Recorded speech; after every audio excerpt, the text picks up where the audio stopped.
Hi everyone, I am recording this video for you to have reference on how to do presentations, what my expectations are. So let me start by making this disclaimer. This is what Jeff Bezos said around 10 years ago. He said that we are not doing any more PowerPoint presentations. They are out of style. Instead, we are writing narratives and we are sitting, reading them, and then reflecting and discussing those narratives instead of PowerPoints. Well, I mean, that's the approach of Amazon, but still, presentations are a very big thing. They are a skill that you need in any work environment. So we're going to be learning that skill during my communications course. And there are three types of presentations. Now, in this video, I'm going to be covering one of them, general informative presentations. And your task for May 6th would be to, in your groups, to create a presentation and present them to me and to the class, to the audience. You have plenty of time, but I decided, and I'm going to be coming back to this topic during the actual meeting on April 28th. But still, I decided to give you some information about my expectations and the rules of how to do presentations in this video. So, let's go. The first thing that you need to think about when you're doing this informal type, general type of presentations is not having a guy or a girl who looks like this in your audience. That definitely is an indicator of you're doing something wrong and that they are not engaged. So how do we keep them engaged? The first thing, acknowledge your anxiety. It means that you, and like everybody else, and like, 25% of Americans in this Washington Post survey confessed, and I think, those who did not confess, they are kind of lying that they did not have public speaking anxieties. We all do, okay, to some level. So, um, the first step to coping with it is to acknowledge it, okay, and then to think of very individual, very like, tailored to you particularly, ways of coping, regulating those emotions. Now, for me, I usually have this thought in my head, what globally might change if, my presentation doesn't go well. Okay. And also, I mean, it won't go well because, if you're fixated that much about on yourself and how you look, how your hair looks, what accent you have, etc. I mean, nobody cares, right? Because and it's not going to help if you fixate too much. So don't worry about what people think about you because honestly, nobody really thinks about you that much. So just relax, okay? Then in the slide deck, I highly recommend that you watch this video, very useful one, about public speaking and how to cope with your anxiety and what tips to use to make your presentations even more engaging. So let's go more practical. And during your presentations, I recommend not to forget that you're a human being, which helps you understand that you are imperfect. Okay, so again, don't worry about the words too much. Don't worry about making a mistake. We all do. Just get over it and just be a person that you are. Uh, so phrases such as ladies and gentlemen, I'm happy to be here. Thank you for being here. I mean, they are there. Why are you thanking them for being there? They probably had no other choice because your presentation was scheduled or it's a part of their course or their employer paid for the presentation or for your consulting, etc. So just don't do this because those are the verbal barriers between you and your audience. Also, avoid physical barriers. So, if there's a podium or if there is a table that you can hide behind, don't do that. Just go and kind of engage with your audience right there and kind of be a part of them. Now, in that case, the audience will be more tolerant toward your mistakes and you will be one of them. Okay, so do not create verbal or physical barriers between you and the audience. That includes also some elevated language, some professional jargon, etc. Also, part of being a human being is humor. So levity or lightness in your presentation always helps. Okay. Now, jokes are very culturally sensitive. So make sure that your joke doesn't fall flat. And uh, doing so will help you avoiding, several topics such as religion, politics, etc. If you are to make a joke about the environment, don't never joke about the people in the audience, okay? And so, who's the best candidate for a joke, or to be joked on? It's you. If there is a joke, just make it about you, okay? Don't publicly humiliate yourself, but joking about you is always a good idea. Also, other recommendation is to ask a question. Start with a question, um, ask a real question, etc. But rhetorical questions would do as well. So questions usually in over like in general conversations, questions. The good questions are open-ended questions. So yes or no questions usually do not work in general conversations. However, it's different during presentations. If you are asking an open-ended question, you are risking that the audience will hijack your entire presentation time and you will lose control of your presentation. Thus, I recommend during your presentations to avoid open-ended questions and go with close-handed yes or no answer is what you want from your audience or raise of hands, okay? But a question is always a good idea. Well, storytelling is another trick, is another thing that you can do during your presentation, and I highly recommend that you do your presentations on May 6th. So, storytelling can be an example, can be a little little thing that you remembered about that relates to the thing that you are presenting, or it might be a made up example of how a customer succeeded or how you solved a problem.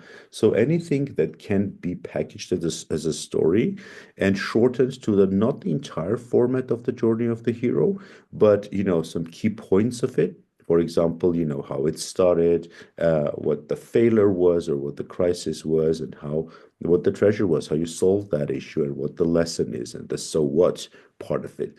Also, follow the three principles of the storytelling, which is a powerful start or a promise. Oh, let me tell you a story about, this and this, okay?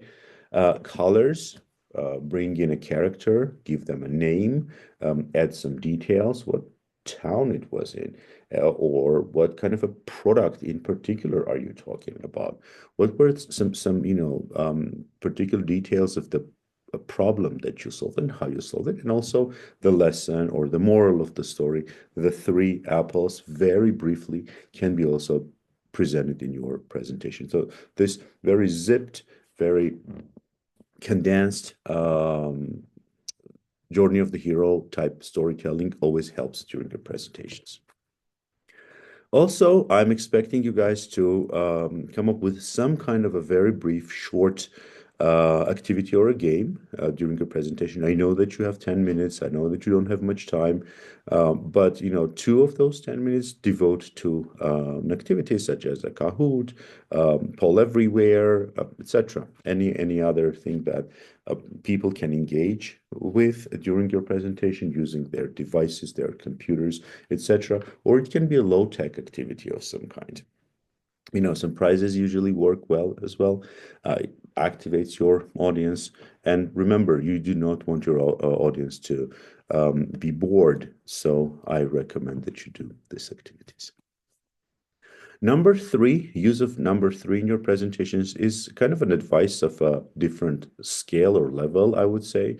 But three is a magic number. I highly recommend that you, if you have four recommendations or 4 points, make them three, compress them. If there are two, come up with the third one because, three is really something that is widely used in marketing, in fairy tales. Three is generally a very good number, so make it a three. Also, persuade us with logos. Now, I do understand that you need to know if your audience is logically oriented or if it's emotionally oriented.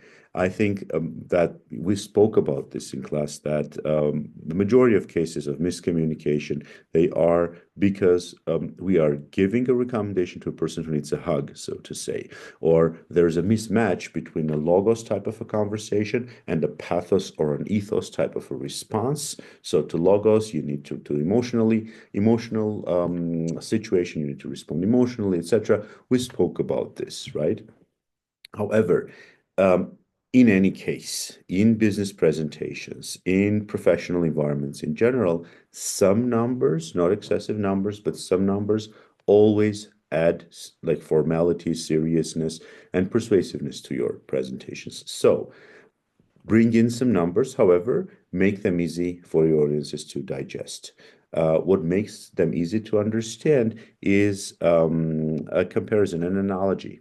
So, for example, instead of saying, let's say 200 liters of water is being wasted every day in Armenia, let's say, you would want to say 400 bottles like this of water are being wasted because it's really difficult to visualize that big like volume of water. But if you put them in the in something that people can relate with, it makes it easier for them to understand your number. Numbers can be presented in form and should be presented in form of graphs. Now, this is not a good idea. This is too artsy. This is too busy. This is too, again, artsy and busy. So what you really want to do is you want to be presenting your data through visuals that are at a glance, that are understandable, that do not take away attention from you as a speaker and from your presentation, and do not have your audience um, refocus their attention in interpreting your difficult tables. So tables are never a good idea. Put your numbers in graph, just organize them. Also, your graphs have to have a message, okay? What is it exactly that you need me, the audience member or participant of your class, to focus on or to take away from this class? Just literally say that in the title or the lead line of your slide. Now, for example, this one is a very bad graph on so many different levels. And because I spoke about the title of the slide, let me start with it. This one is a very bad one. MBA postgraduate employment profile. So what about it? Okay. I mean, what is the message there? So theoretically, I can have like three messages here. For example, one of the message could be that 62% of MBAs are employed in the UK. So if that's the message, please write that message here. Alternatively, I could have this message saying that 25% of the graduates are working abroad. Or I can say only 5% of people are studying abroad. And, if that's my message, I should write it here on the top. Okay. So, general statements like employment profile or something are not going to work. Just give me the message, give me the idea. Exactly how I did it here. Of course, I said it's wrong on many different levels. One is the 3D level, the other one is having a legend. Try not to have a legend, try to have your information within the segment of the pie chart. The colors do not work because this is not black and white compatible. Imagine that the projector is very bad quality. You're projecting on the wall that is like, blue or something, or you're printing out this presentation and every segment of this pie chart becomes gray, gray, light gray, and dark gray. So it's really difficult to interpret this. I'm not telling you to make your slides or your charts black and white, but make them black and white compatible. So, this one, and also use colors to emphasize the important message. So the more active color, this red one, pinkish one, is something that I want to draw my audience's attention to. And, I'm color coding it or highlighting it with the most active color. Now, I also premediated the question that people might have. This chart is wrong on this level that it does not have the entire information in terms of the year, the source, and the total number here. So I wrote that number here. Now, premediating the question, what I mean is that because I'm talking about this number and the total number is 1520, I premediate the question of my audience that pops in their heads. And it is like, what is this number? And it's difficult to calculate 60% of this difficult number. So I'm giving them the answer. Okay. So it's kind of part of loving your audience or kind of being there, being helpful, which is pretty much taking responsibility for your entire communication. And there are many other examples too. Okay. So, yeah, other examples, your bar charts, your flow charts, every chart that you are showing them, your audience, they need to understand it at a glance really quickly. Finally, repetition. Repeat your overall message of the slide. Try to help them out by making it easy and kind of summarizing the entire message of your presentation at the very end. People love repetition. They feel like they already they feel good about themselves because I know this. I just heard this, even though they heard it right like 5 minutes ago from you, but they feel better about themselves when you repeat and you summarize it for them. So those are the 10 recommendations that I have for engagement, for engaging your audiences. Now, there is a specific part of my presentation that targets presenting as a group, that talks about presenting as a group. And there are 5 things that you should be keeping in mind while working at your presentations as a group. The first one is have a clear message, have a cohesive message that is like a red ribbon going through your entire presentation. Me sitting in the audience, your audience members should not be sitting there and wondering, why am I seeing this slide? Okay. Each and every slide that you're showing them in your presentation has to support your main message. The second recommendation that I have while you guys present as a group, plan the transitions carefully, which means that you need to, instead of working on like separate parts of presentations, that's what students usually do, you need to meet and go over the entire presentation, rehearse it a couple of times to make sure that your transitions are flawless. Instead of inviting your friend to be the next speaker, oh, now, please, this person will continue. No, that's not a good professional way of presenting. The person talking after you, they need to know exactly when you're going to finish. Okay. Use your body language, etc., as well, but practice usually helps to make those transitions more flawless. At the same time, refer back to your friend. So, for example, before you, the speaker was talking about some numbers, and then you can refer back to them and be like, as my friend Sophie just, showed you, the revenues are increasing. See? Also, one thing that is very non-typical in student presentations and professors' expectations from them is the following. Professors usually insist that all the students present, they all talk. Well, I do not want that. I want you guys to play to your individual strength. So if you believe that you are gonna absolutely screw up the presentation by you presenting and because you're really not a good speaker, you will have an opportunity in this class to practice your presentation during the individual presentation assignment. So here, because it's a group effort, your contribution to that group effort can be different from public speaking. For example, you can take care of the numbers, the designs, the research, etc. So play to your individual strength. If there are 1 or 2 or 3 people, not all 4, not all 5, who will be presenting, let those 2 or 3 people be presenting and the others standing there supporting with the Q&A or just being a part of the group. But at the same time, my 5th recommendation is you still need to feel like a group.